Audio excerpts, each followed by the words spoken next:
Bismillahirrahmanirrahim. Assalamualaikum warahmatullahi wabarakatuh. Alhamdulillahirabbil alamin hamdan katsiran thayyiban mubarakan fihi ala kulli hal. Asyhadu an la ilaha illallah wahdahu la syarika la wa asyhadu anna Muhammadan abduhu wa rasuluh. Allahumma shalli ala sayyidina Muhammad wa ala ali sayyidina Muhammad, amma ba'du. Yang kami muliakan, kami hormati Ketua Masjid Babus Salam Talang Dondong dan beserta jamaah subuh, Bapak Ibu yang kami hormati, yang kami muliakan karena Allah Subhanahu wa taala. Bersyukur kita di kesempatan subuh yang mulia ini dapat berkumpul di masjid yang mulia ini juga. Mudah-mudahan kita senantiasa setiap langkah kita dari rumah ke masjid, dari masjid ke rumah, selalu Allah ganjar menjadi kebaikan dan pahala di sisi Allah Subhanahu wa taala, dan kita diberikan keistiqomahan untuk memakmurkan masjid dan juga untuk menjaga ibadah-ibadah minimal 5 waktu kita di masjid. Mudah-mudahan kebaikan dan rahmat Allah Subhanahu wa taala sehingga kita menutup mata, kita diberikan kekuatan untuk selalu beribadah di sisi Allah Subhanahu wa taala. Jemaah subuh yang dirahmati, yang dimuliakan Allah Subhanahu wa taala, salawat dan salam kepada Rasulullah sallallahu alaihi wasallam. Mudah-mudahan kita senantiasa diberi kemudahan dan diberi syafaat kelak di yaumil akhir nanti, amin ya rabbal alamin. Bapak Ibu hadirin yang kami muliakan, kami hormati, di kajian subuh atau kultum di kesempatan pagi minggu ini, izinkan yang pertama kami memohon maaf minal aidin wal faizin, mohon maaf lahir dan batin. Kita baru saja dapat menyelesaikan rangkaian ibadah puasa, dan mudah-mudahan jamaah subuh dan jamaah Babus Salam semuanya Allah jadikan ibadah-ibadah kita di Ramadan kemarin diterima Allah Subhanahu wa taala. Amin, makbul, dan mudah-mudahan itu menjadi bekal kita kelak dan akhirnya kita sesuai dengan firman Allah Subhanahu wa taala, yaitu menjadi orang-orang yang bertakwa di hadapan Allah Subhanahu wa taala. Bapak Ibu hadirin yang dirahmati, yang dimuliakan Allah Subhanahu wa taala, ada sebuah ungkapan, al-insanu makhata' wal nisyan. Manusia itu tempatnya salah dan lupa. Oleh karena itu, sewajarnya kita sebagai makhluk yang lemah, yang dhaif, yang tak punya kekuatan apapun, maka kita juga sudah barang tentu sering lalai, sering lupa, sering membuat kesalahan. Oleh karena itu, alangkah bijaknya kita sebagai orang muslim yang baik di hadapan Allah Subhanahu wa taala tidak membiarkan semua dosa-dosa kita itu menumpuk. Karena dosa itu laksana debu. Debu itu kalau menempel di kaca, kalau terlalu lama dia akan sulit hilangnya. Oleh karena itu akan indahnya ketika kita selalu menggugurkan dosa kita di hadapan Allah Subhanahu wa taala kullal yaum, setiap hari. Oleh karena itu hadirin yang dirahmati, yang dimuliakan Allah Subhanahu wa taala, apa langkah-langkah konkretnya? Maka kita akan membahas sejenak, yaitu 7 rahasia istighfar yang kita ucapkan setiap hari. Bapak Ibu jamaah subuh yang dirahmati, yang dimuliakan Allah Subhanahu wa taala, Rasulullah sallallahu alaihi wasallam tidak kurang beristighfar setiap hari itu 100 marrah, 100 kali. Allahu akbar. Kita sudah tahu Rasulullah itu maksum, yaitu suci, dan sudah dijamin Allah Subhanahu wa taala masuk di surganya Allah Subhanahu wa taala. Oleh karena itu alangkah naifnya, alangkah kita terlalu munafiknya di hadapan Allah Subhanahu wa taala ketika kita malas untuk beristighfar. Ya, sedangkan dosa-dosa kita itu terlalu banyak yang perlu kita ampunkan kepada Allah Subhanahu wa taala. Baik disengaja maupun tidak disengaja, baik yang kita ketahui dosanya maupun tidak kita ketahui. Oleh karena itu gugurkanlah, minimal kita sama dengan Rasulullah sallallahu alaihi wasallam 100 marrah, itu 100 kali untuk beristighfar di hadapan Allah Subhanahu wa taala. Mudah sekali kita membaginya. Istighfar itu 100. Artinya kalau kita 20 kali saja kita beristighfar ba'da salat zuhur 20, salat asar 20, salat maghrib 20, salat isya 20, salat subuh 20, berarti kita sudah 100 kali. Apalagi kita mampu melebihi dari itu. Mudah-mudahan apa yang kita lakukan, apa yang kita perbuat bukan hanya menghapuskan dosa, tapi banyak juga fadilah-fadilah yang lainnya. Maka ada 7 rahasia istighfar yang saya sampaikan pada kesempatan yang singkat ini. Yang pertama, istighfar itu jamaah yang dimuliakan Allah Subhanahu wa taala mendatangkan ampunan dari Allah Subhanahu wa taala. Ini sudah dijelaskan Allah di dalam Al-Qur'an surah Nuh ayat 10 sampai 12. Apa bunyinya? Faqul tastaghfiru rabbakum innahu kana ghaffara yursilis sama 'alaikum midarara wa yumdidukum bi amwalin wa banin wa yaj'al lakum jannatin wa yaj'al lakum anhara. Jamaah yang dirahmati, yang dimuliakan Allah Subhanahu wa taala, maka istighfar adalah langkah konkret kita untuk mengampunkan dosa kita kepada Allah Subhanahu wa taala. Kalau dosa kita lakukan terhadap Allah, maka kita tidak lain dan tidak bukan banyak-banyak meminta ampun pada Allah Subhanahu wa taala. Selagi nafas ini berada di tenggorokan, sebelum ajal tiba, itu diampunkan Allah Subhanahu wa taala semua dosa kita, kecuali dosa syirkun, dosa syiriknya kepada Allah Subhanahu wa taala, yaitu dosa kita menduakan Allah. Beribadah namun kita tetap meyakini sesuatu. Kita beribadah tetap meyakini hal-hal yang di luar itu. Nah, itulah yang dimaksud dengan syirik. Bapak Ibu jemaah yang dimuliakan Allah Subhanahu wa taala, maka istighfar itu akan mengampunkan dosa kita. Maka ini adalah amalan harian kita. Kalau dosa itu dengan manusia, selain kita beristighfar kepada Allah, harusnya kita juga tidak akan diampuni Allah dosa kita sesama manusia, kecuali kita berminta maaf dengan yang bersangkutan. Itu ada hak-hak yang kita zolimi atau hak-hak orang yang kita sakiti. Harus kita selesaikan dulu. Kalau tidak diselesaikan, sudah barang tentu Allah akan menunda pengampunannya terhadap kita. Oleh karena itu, sebaiknya kita setiap hari kita minta maaf. Bukan hanya momen Idul Fitri wa Idul Adha minta maaf, terutama suami istri. Karena mengapa? Setiap hari berjumpa. Kalau dengan jamaah subuh, jamaah masjid, mungkin 5 waktu hanya berjumpa. Paling ketukar sendal ketukar sendal kelupaan. Nah, itu minta maaf, balik ke. Bila perlu balik ke yang lebih bagus. Kita pakai tadi yang agak putus, baliknya kita beli ke yang paling bagus. Jangan ke masjid pakai sendal yang nak putus, baliknya sendal paling bagus. Nah, itu ada dosa atau zalim terhadap orang atau orang yang lainnya. Apalagi sendal masjid yang ada tulisnya sandal masjid, sandal musola, dibawa pula kebalik ke rumah. Nah, itu ringan, tapi berbentuk kezaliman kita terhadap penyedia sendal itu dan masjid. Nah, hadirin dirahmati yang dimuliakan Allah Subhanahu wa taala, oleh karena itu minta maaflah, tidak merugi orang yang minta maaf itu. Apalagi pekerjaan yang berat itu meminta maaf dan memberi maaf. Nah, duluan. Dia yang salah, aku yang salah. Nah, itu kalau itu ada egonya.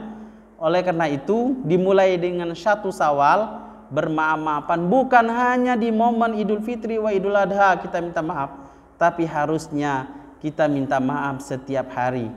Karena kita tidak tahu kapan kita meninggal. Maka dirahasiakan Allah ajal itu dalam rangka kita selalu memperbaiki islah diri kita terhadap Allah, apapun haknya, apapun kewajiban kita, maka dengan sesama manusia. Aku sampaikan tadi terutama orang-orang yang dekat dengan kita. Hadirin yang dirahmati yang dimuliakan Allah Subhanahu wa taala. Karena ngapa kalau sudah kita duluan napas ini terakhir, mengembuskan napas terakhir, kita tidak baca lagi, nak minta maaf, nak balik. Nak muter lagi itu tidak baca. Apa badem ya? Tidak baca lagi kita nak muter. Ya Allah, setelah di kuburan aku ada salah dengan tetanggaku, aku ada salah dengan keluargaku, aku ada salah dengan istriku, aku ada salah dengan anakku, atau sebaliknya. Tidak baca lagi nak muter. Ya, kalau ada yang muter, pagi tadi dikubur ke, malamnya dia datang lagi ke masjid minta maaf, saya yakin dan percaya semua jamaah babus salam itu bubar galau. Iya, itu alias kalau bahasa dusunnya ngantuk. Bapak Ibu yang dimuliakan Allah Subhanahu wa taala, maka minta maaflah. Ya. Mulia pekerjaan itu. Maka sekarang viral itu, tidak nak nunggu Idul Fitri wa Idul Adha, asal masuk ke ATM minta maaf ATM-nya. ATM-nya lah minta maaf, tak tahunya saldonya dah ganti. Kita nelpon habis pulsa minta maaf operatornya. Iya, itu hebatnya. Mohon maaf, saldo Anda tidak mencukupi. Silakan isi di tempat-tempat yang terdekat. Allahu Akbar. Yang sudah sistem baik, sudah tahu dia. Nah, apalagi kita yang berakal. Hadirin dirahmati dimuliakan Allah Subhanahu wa taala. Yang kedua, istighfar itu akan bisa mengatasi kesulitan dan terbukanya pintu rezekinya Allah Subhanahu wa taala. Ternyata Bapak Ibu hadirin yang dirahmati dimuliakan Allah Subhanahu wa taala, di antara pengganjal dari rezeki itu adalah dosa-dosa kita. Dosa-dosa kita. Maka tepatlah Hasan Al-Basri, ulama besar, ketika ditanya 3 orang berurutan, datang yang pertama mengadukan, wahai Hasan Al-Basri, saya ini petani, tapi paceklik, ya, tidak ngasil ke. Apa solusinya ya Hasan Al-Basri? Kata Hasan Al-Basri, fastaghfiru, maka beristighfarlah kepada Allah Subhanahu wa taala, minta ampun pada Allah Subhanahu wa taala. Nah, mungkin kalau satu kampung paceklik galau berarti bertaubatlah. Ya, banyak-banyak bertaubat. Nah, selanjutnya apa? Orang yang kedua datang lagi mengadukan, ya Hasan Al-Basri, rezeki aku ni macet nian. Apa masa kena pandemi ini? Tapi zaman itu tidak. Iya, macet. Laku usaha ke. Aku buka toko bangkrut. Iya. Aku jual ini modalnya habis, untungnya kate. Segala yang ku usaha ke tidak berhasil. Rezekiku macet. Apa solusinya kata Hasan Al-Basri? Fastaghfiru, maka beristighfarlah kepada Allah Subhanahu wa taala. Mungkin ada dosa yang belum kita ampunkan kepada Allah Subhanahu wa taala sehingga rezeki itu tidak mau mampir kepada kita. Nah, selanjutnya apa? Orang yang ketiga bertanya kepada Hasan Al-Basri, saya ini mohon maaf Bapak Ibu yang dirahmati yang dimuliakan Allah Subhanahu wa taala, apabila ini tidak ada unsur apapun, tapi saya ingin menyampaikan, saya ini sudah lama mohon maaf belum punya keturunan. Belum punya anak. Apa yang dapat kulakukan ya Hasan Al-Basri? Dalam percakapan ini kata Hasan Al-Basri tidak lain dan tidak bukan fastaghfiru, maka minta ampunlah kepada Allah Subhanahu wa taala. Boleh jadi ada dosa yang belum kita ampunkan kepada Allah sehingga Allah tidak ridho menitipkan anak tersebut kepada kita. Bapak Ibu hadirin yang dirahmati yang dimuliakan Allah Subhanahu wa taala, oleh karena itu banyaklah beristighfar. Sahabat mendengarkan percakapan itu, sahabatnya Hasan Al-Basri, Rabi bin Sohib, ya Hasan, ngapa setiap wong bertanya dijawab fastaghfiru, maka bertaubatlah, maka beristighfarlah. Karena itulah salah satu langkah konkret untuk menyelesaikan 3 masalah tadi. Allahu Akbar. Kita kalau datang, aku buntu, pasti kita nyuruhnya minjemlah, bukan istighfar. Kita datang lagi paceklik, pasti kawan kita ngomong bukan fastaghfiru. Iya, cari pinjaman beli bibit, tanam lagi. Iya. Kita nanya masalah yang tadi, yang ketiga, apa jawabannya? Banyak-banyak berobat. Iya. Yang kedua, banyak-banyak cari uang pintar. Nah, itu sarannya. Tapi yang jelas Bapak Ibu hadirin yang dirahmati yang dimuliakan Allah Subhanahu wa taala, langkah yang konkret adalah menyelesaikannya banyak-banyak kita beristighfar pada Allah Subhanahu wa taala. Yang ketiga, menambah kekuatan iman. Ini ada di Al-Qur'an surah Al-Hud ayat 52. Wa ya qaumi astaghfiru rabbakum tsumma tubu ilaihi yursilis sama 'alaikum midrara wa yazidukum quwwatan illa quwwatikum wa la tatawallaw mujrimin. Hai kaumku, mohonlah ampun kepada Rabbmu, lalu taubatlah kepadanya. Niscaya dia menurunkan hujan yang sangat deras atasmu, dan dia akan menambahkan kekuatan kepadamu. Al-Quran Surah Al-Hud ayat 52. Bapak Ibu yang dirahmati, yang dimuliakan Allah Subhanahu Wa Taala, ternyata istighfar itu memberi kekuatan kita. Memberi kekuatan yang rezeki itu di langit Allah turunkan bentuk berupa hujan.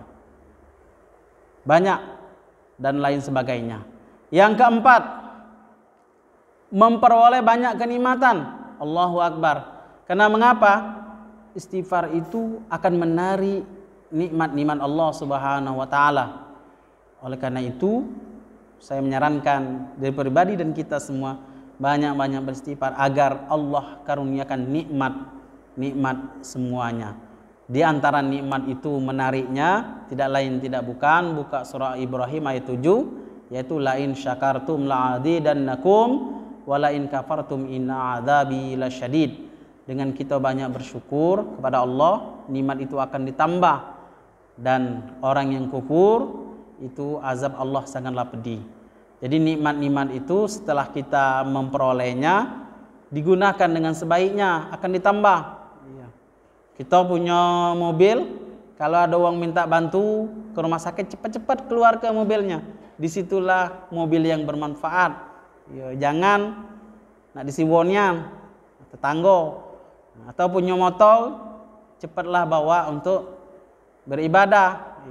Jangan ke masjid ini tidak galak, tapi untuk yang lain-lainnya cepat.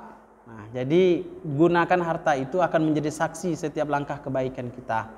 Nah, Bapak Ibu yang dirahmati, yang dimuliakan Allah Subhanahu wa taala, yang kelima, turunnya rahmat Allah. Ini ada di Al-Qur'an di surah An-Naml ayat 46, hendaknya kamu meminta ampun kepada Allah agar kamu mendapatkan rahmat Allah Subhanahu wa taala. Rahmat itu adalah kasih sayangnya Allah Subhanahu wa taala. Oleh karena itu, kalau kita nak ukur amalan kita di dunia ini, kurasa tidak cukup nak masuk surga. Cobalah kita puasa 30 hari, banyaklah ngeluhnya, alang kelamunya. Puasa ini 30 hari itu bagi yang lemah imannya. Tapi kalau kuat imannya, kalau baca setiap hari berpuasa. Nah, apalagi kita sekarang memasuki bulan Syawal. Man shoma Ramadan tsumma atbahu syitta min Syawal kana kasyamid dahr. Barang siapa yang berpuasa di bulan Ramadan lalu diikuti 6 hari di bulan Syawal puasa, maka dia seolah-olah berpuasa 1 tahun. Allahu Akbar.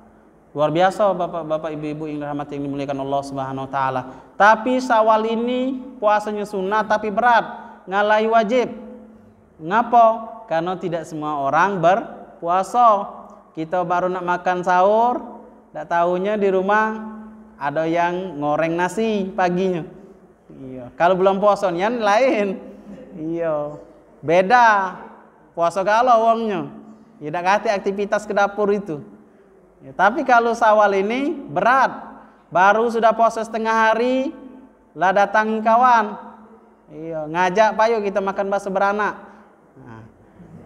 Ditolak dah lemak, ditolak dilaju ke kita puasa, ditolak dah lemak, karena nak traktirnya batal ke ujungnya. Banyak itu, akhirnya tidak selesai Syawalnya. Oleh karena itu Syawal itu, Bapak Ibu yang dirahmati, yang dimuliakan Allah SWT, saya sampaikan juga hukumnya sunnah. Sunnahnya bagi siapa? Kita harus tahu sunnah itu bagi orang yang berpuasa, tidak ada halangan, tidak ada hutang, tidak ada qada. Itu sunnah. Kalau dia masih ada qada, ibu-ibu, atau mengganti, itu laku ke dulu qadanya. Jangan ditinggal ke, misalnya 10 hari tinggalnya. Itu laksana ke dulu. Kalau dilaksana ke puasa sunnah dulu belum bayar, itu hukumnya makruh. Nah, yang ganas lagi, yang puasa hukumnya haram dia Ramadan tidak puasa, tapi Syawal dia dilajukannya. Itu haram. Ramadan dia tidak puasa 30 hari. Iya, belum. Tapi Syawal dilakukannya 6 hari. Apa hukumnya? Haram. Iya. Haram. Yang wajib ditinggal ke, yang sunnah dilakukan. Ada yang nanya, Ustaz, cak mana kami yang ibu-ibu ini nak dikodo, tapi kami nak di bulan Syawal biar dapat pahala Syawalnya juga 6 hari. Tidak boleh. Ya, tidak boleh. Yang wajib tidak boleh digabung dengan sunnah. Tapi kalau sunnah dengan sunnah boleh. Contoh, ibu hari ini besok Senin nak digabung dengan puasa Syawal, boleh 2 pahala di sisi Allah, 2 keutamaannya. Tapi kalau yang wajib tidak boleh. Lakukan yang wajib dulu, baru setelah itu melaksanakan yang sunnah. Bapak Ibu hadirin dirahmati yang dimuliakan Allah Subhanahu wa taala, waktunya kapan, Ustaz? Waktunya tidak lain dan tidak bukan dimulai 2 Syawal kita boleh puasa. Tapi maklumnya sebagai kita masyarakat umum jarang yang lakukan 2 Syawal karena kita masih Idul Fitri 1, 2, 3 Syawal, masih rami, rendang masih nak dianget ke. Iya, kupat masih banyak, isi gelok masih penuh. Iya, sayang ini nak ditinggal ke. Jadi kebiasaan orang biasanya 4 atau bebas. Sebenarnya bebas Syawal ini. Yang penting kita lakukan di bulan Syawal. Nak dipecah-pecah boleh. Nah, hari ini pecahnya tedonian hari ini. Tidak panas puasa. No, besok panas berhenti puasanya. Boleh, yang penting di bulan Syawal. Keutamaannya di kita gabung ke berurutan dengan kita pecah-pecah setiap harinya boleh. Tidak ada perbedaan. Yang penting kita lakukan di bulan Syawal. Hadirin yang dirahmati yang dimuliakan Allah Subhanahu wa taala, maka rahmat Allah ini kalau nak diukur-ukur dengan ibadah kita tidak cukup. Iya. Tidak cukup kita nak masuk surganya Allah itu kecuali dengan rahmat Allah Subhanahu wa taala. Dengan rahmat inilah kita mengharap agar amalan sedikit ini pacak kita lemak. Iya, pacak kita masuk surganya Allah. Iya, kalau nak diukur-ukur kita jauh dengan Imam Syafi'i. Imam Syafi'i itu kalau bulan Ramadan itu ngajinya 60 kali khotam. Jadi sehari berapa Ustaz? 2 kali khotam. Kita 2 lembar lah tertidur. Iya, pengennya nak masuk surga paling tinggi. Iya, surga Firdaus pula. Nak paling kencengnya masuk surganya. Tapi ngajinya jauh. Iya. Seminimal kita sejus lah, Bapak Ibu yang dirahmati yang dimuliakan Allah Subhanahu wa taala. Macam mana Ustaz kami sejus itu? Kalau Al-Qur'an hafalan 10 lembar bolak-balik. Iya, kalau halaman 10 halaman itu 20 ya. Kalau lembarnya 20 bolak-balik. 10 lembar bolak-balik. Itu Quran hafalan. Macam mana kita nak magenya biar kita tidak berat ngajinya? Tiada harusnya setiap hari, bukan bulan puasa ini, di bulan lain, bulan Syawal. Nah, kita sekarang kan kalau tidak keliru 10 Syawal, apa 11 ini? Iya. Nah, 11 Syawal. Nah, kita harusnya sudah 11 juz. Macam mana magenya? Dibagi baik 10 dibagi 2. Berapa jadinya? Bukan sebalik 10 bagi 2. 10 dibagi 5. Nah, jadi 2 lembar setiap waktu. Contoh, ba'da zuhur sebelum kita pergi bacalah 2 lembar. Iya. Habis asar boleh baca 2 lembar lah, boleh 4 lembar. Maghrib itu juga 2 lembar jadi 6 lembar. Isya 2 lembar jadi 8 lembar. Subuh habis kajian subuh ini, nah sebelum kita berangkat dari masjid lakukan lagi 2 lembar. Berarti sudah 10 lembar. Selesai kita hari itu menyelesaikan 1 juz tadarus kita di hadapan Allah Subhanahu wa taala. Pahalanya hitung dewek. Ya, karena kalau nak dihitung-hitung itu 1 huruf diganjar Allah 10. Alif lam mim itu bukan 1 huruf. Ya, tapi 3 huruf. 1 huruf diganjar Allah 10 pahala di sisi Allah Subhanahu wa taala. Hitunglah sejuz itu. Ya, saya yakin seharian Bapak Ibu ngitungnya pahala itu. Iya. tidak selesai saking banyaknya sisi Allah Subhanahu wa taala. Maka Imam Syafi'i dimulai di bulan Ramadan, dia mengkhususkan waktunya talil Quran, tadarus habis-habisan. Ya, kalau kita ini habis nian, ya, habis apa? Tidak dapat apa-apa. Oleh karena itu, bukan hanya di bulan suci Ramadan kita gemar membaca Al-Quran, harusnya Ramadan itu sebagai starting awal baik. Tapi di bulan Syawal sampai di bulan Syaban yang akan datang, kita tetap tadarus. Minimal lah kita 1 kali khotam dalam 1 bulan. Allahu Akbar. Nanti fadilah dan kebaikannya kita akan rasakan bahwa itu adalah amalan soleh dan amalan yang paling mudah dan ringan. Kalau kita nak sedekah ke Palestina, mungkin kita masih nak mikir-mikir. Iya, karena pandemi Ustaz. Iya. Kami ada yang wajibnya daripada sunnahnya. Jadi yang ringan itu, tapi tidak salah juga. Kalau kita ada rezeki lebih, silakan berdonasi di ACT, di KNRP, Komite Nasional Rakyat Palestina, Sumsel, lain sebagainya, atau dompet duafa, atau tempat-tempat yang lain menyalurkan donasi kita. Karena ngapa? Itulah bentuk kepedulian kita. Saya pernah ditanya, Ustadz, ngapa nian kita ini tidak nak bantu tetangga kita dianjurkan untuk membantu Palestina. Tidak salah. Iya. Kita tetangga kita lah kita bantu juga di Palestina. Ngapa? Saudara kita. Saudara mana Ustaz? Sekandung apa tidak kandung? Tidak sekandungan lagi. Tapi saudara seiman. Saudara kita ikhwananal muslimin yang diikat dengan persaudaraan muslim dan muslimah. Itu saudara kita. Ngapa Ustaz? Karena yang pertama kali ngakui kita merdeka itu Palestina. Yang bantu pertama kali Palestina. Saudara yang paling terkaya Ali Tahir. Itu yang bantu pertama. Jadi wajar kalau kita hari ini membantu jasanya walaupun tidak sama dengan yang sebelumnya. Bapak Ibu hadirin yang dirahmati yang dimuliakan Allah Subhanahu wa taala, maka kita kalau nak ngukur pahala-pahala kita tidak cukup. Ya, tidak cukup kita masuk surganya Allah Subhanahu wa taala, tapi kita mengharap rahmatnya Allah Subhanahu wa taala. Maka ya Allah, rahmatiku setiap hari biar kita mendapatkan kasih sayangnya Allah. Kalau sudah mendapatkan kasih sayangnya Allah, insya Allah surga yang Allah janjikan itu, kebaikan di alam kubur kita, kebaikan di akhirat kita, itu mudah bagi Allah, bagi orang-orang yang diridhoi Allah Subhanahu wa taala. Kuncinya diridhoi atau tidak. Kalau diridhoi cepat, kalau tidak diridhoi kita mampir dulu ke sebelah kiri, yaitu neraka jahanam. Yang keenam, apa istighfar itu? Istighfar itu sebagai pengampunan kita. Sering kita sebagai kafaratul majlis, seperti kita berkumpul hari ini atau berkumpul di majelis-majelis ilmu yang lain sebagainya, maka sering kita berdoa, subhanakallahumma wa bihamdika asyhadu alla ilaha illa anta astaghfiruka wa atubu ilaik. Itu sebagai penggugur apabila pembicaraan kita hari ini atau kapan baik di majelis-majelis ilmu ada yang tidak manfaat, ada yang mengandung unsur dosa, maka kita bermohon sebagai pengampunan kita kepada Allah Subhanahu wa taala. Terakhir, yang ketujuh, terhindar dari azabnya Allah Subhanahu wa taala. Jadi dosa itu akan mengarahkan azabnya Allah. Ya. Kalau terlalu banyak dosa kita, itulah Allah turunkan.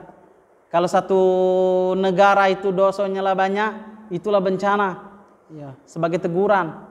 Kalau tidak pulau lah ditegur juga tidak mempan, dinjoknya yang lebih dahsyat lagi. Ya.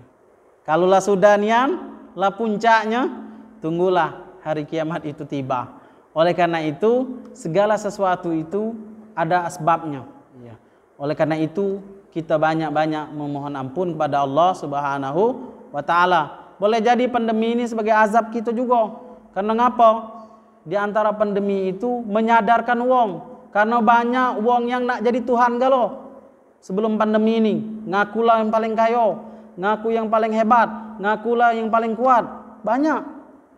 Tidak lagi nak ke masjid, tak galak lagi. Karena terlalu soge mungkin. Terlalu hebat dan sebagainya. Tapi setelah pandemi ini banyak yang tersongkol. Yang kaya tadi banyak yang bangkrut. Yang mohon maaf ada negara yang paling kuat lumpuh juga. yang tidak pernah ngalami itu, Allah titipkan pandemi ini sampai kita juga kesulitan untuk beraktivitas. Oleh karena itu hadirin dirahmati yang dimuliakan Allah Subhanahu wa taala, ada baiknya kita menghisap diri kita. Mungkin ini adalah kesalahan-kesalahan kita galau yang terlalu jauh dari Allah Subhanahu wa taala, maka kita ditegur. Ya, kita ditegur Allah melalui satu wabah, ya, suatu penyakit. Hadirin dirahmati yang dimuliakan Allah Subhanahu wa taala, kita berdoa kepada Allah Subhanahu wa taala ada dua.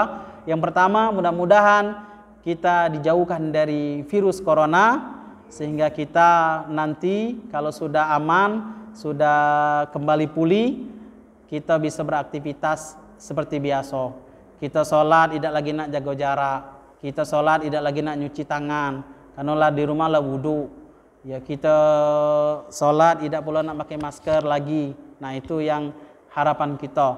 Dan yang kedua, kita bisa bekerja semaksimalnya, karena hari ini sudah banyak juga bekerja, banyak di PHK, bekerja dibatasi, WFH apa namanya, ya, dari rumah dan sebagainya, dan itu banyak juga kerugiannya bagi kita.